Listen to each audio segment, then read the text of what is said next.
So one of the things that we want to look at is which tests actually show you something meaningful versus which tests maybe don't show you something as meaningful. Now, the first thing we're going to do so that you actually see what this looks like, not everybody's going to do this as well as others. I want you to side bend to your right. So bend as well as you can. Awesome. See what that looks like. Bend to your left. And that's no good at all. And maybe that's visible from the front. Maybe it's not.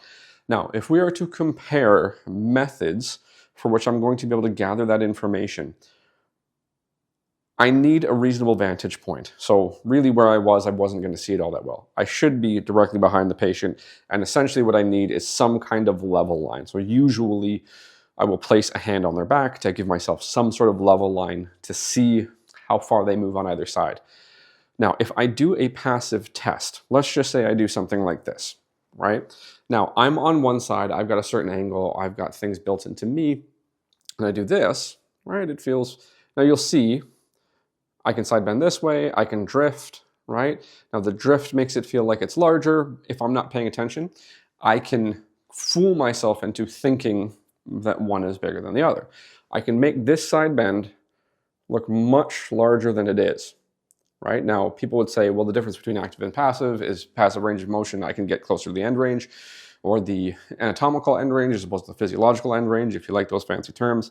But realistically, because I can't see what I'm doing particularly well, even if I'm looking straight down, I'm going to have challenges with how I do this.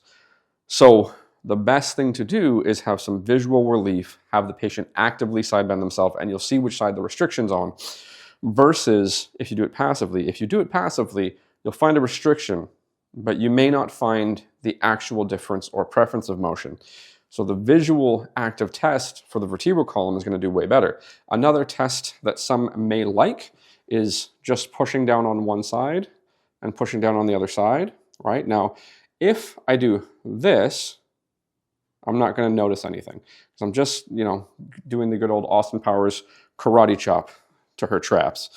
Whereas if I'm very, very cautious and I do this, now, because I'm right in the middle, I do have visual relief. So if I'm going to do this test, that's about as far as you agree, that's as far as you go. Mm-hmm.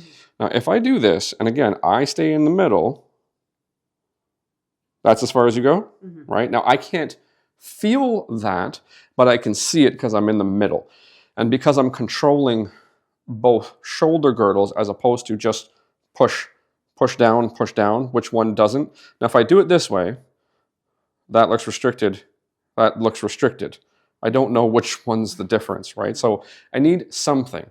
I need to be on midline. I need some visual reference. And I need some ability to tell what the heck is going on, as opposed to just saying, oh, restricted. Oh, it's definitely one side over the other. I'm not going to be able to tell.